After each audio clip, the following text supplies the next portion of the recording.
Chapter 9. Need something. Dylan changed the subject from secrets to the task at hand and informed Sky they had one more stop up yonder. "We have to get out and walk in there," he said. "It's just an old man and woman. Last time I was there, they worried they were getting sick. They might need something." It was heartwarming this rough guy cared so much about others he made these neighborly trips. If someone had ever accused Dylan of caring for people, Sky was sure he would deny it up, down, and sideways. But he did. Dylan stopped the truck near a small path alongside the road and began his detailed instructions on what to do or not to do in case of trouble. Sky agreed to everything, nodding and repeating whatever instruction he felt necessary. He ended with, "No matter what else, listen to me if something comes up. Things can happen quick. That I believe, but since we have seen no sick other than Debbie, who had passed away beside the tree, it shouldn't be an issue." Dylan gave her a hard stare. Sky smiled back at him. "I hope," he said, "you're taking this serious." "I am," she replied. Dylan waved her out of the truck, and they began their hike to the house.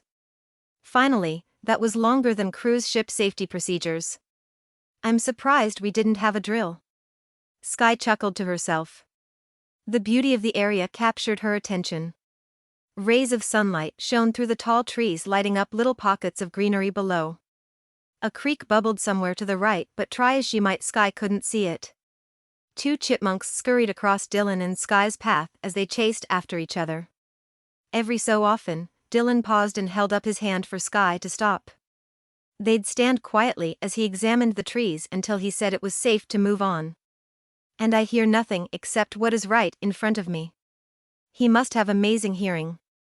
A small flock of silent birds landed in the canopy above their heads, and Sky looked up and let her gaze follow them. Too late, she saw Dylan stopped in front of her. Sky's foot twisted as she stumbled over a small log and slammed into the back of Dylan. Dylan turned and grabbed her upper arms to stop her from falling.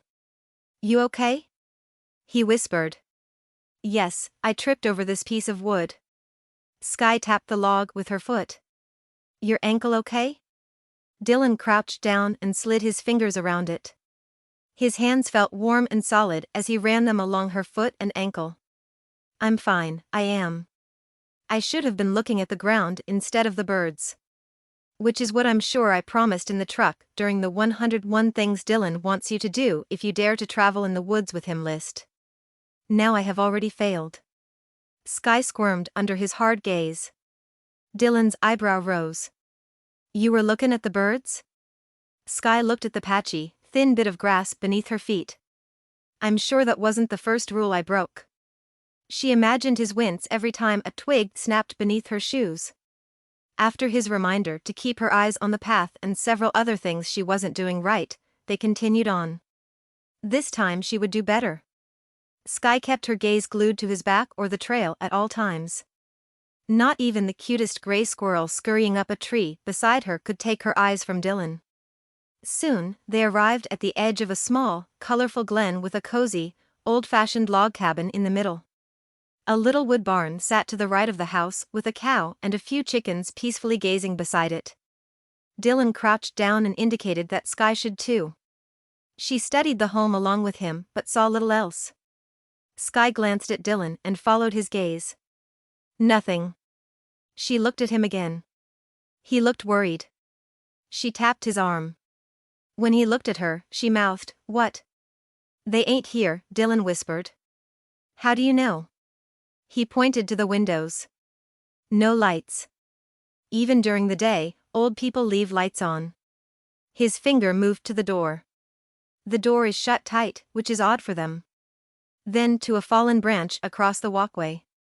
"They wouldn't leave that be for 10 minutes, let alone for long enough for the leaves to be dyin'." Dylan tipped his head to the barn and the animals surrounding it.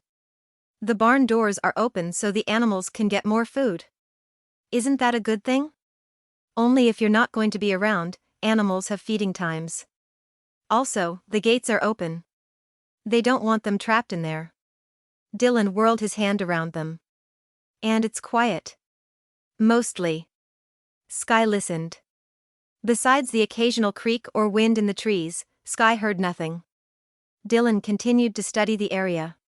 You can't say he isn't thorough. Something, he said, mostly? There's something. Dylan put a finger to his lips. A sliver of unease slid through Sky, but Dylan didn't seem worried, only cautious. Something small tickled Sky's neck. It seemed insignificant, but what if it moved down her shirt?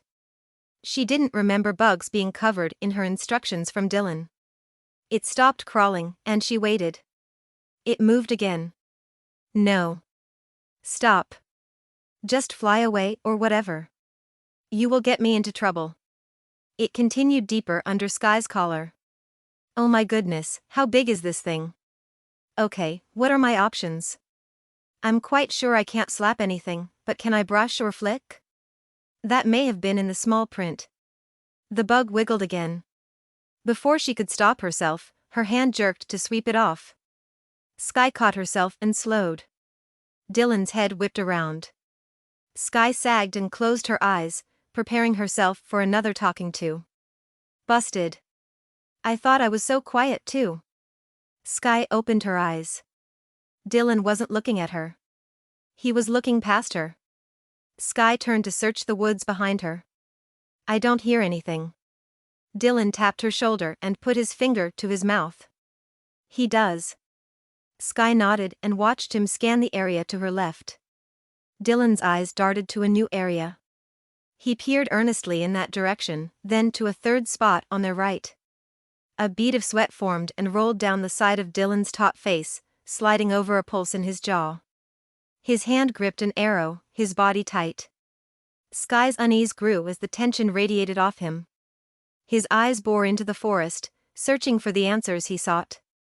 Dylan's gaze returned to Sky, and he signed that there were 2 infected on their left and 1, maybe 2, on their right.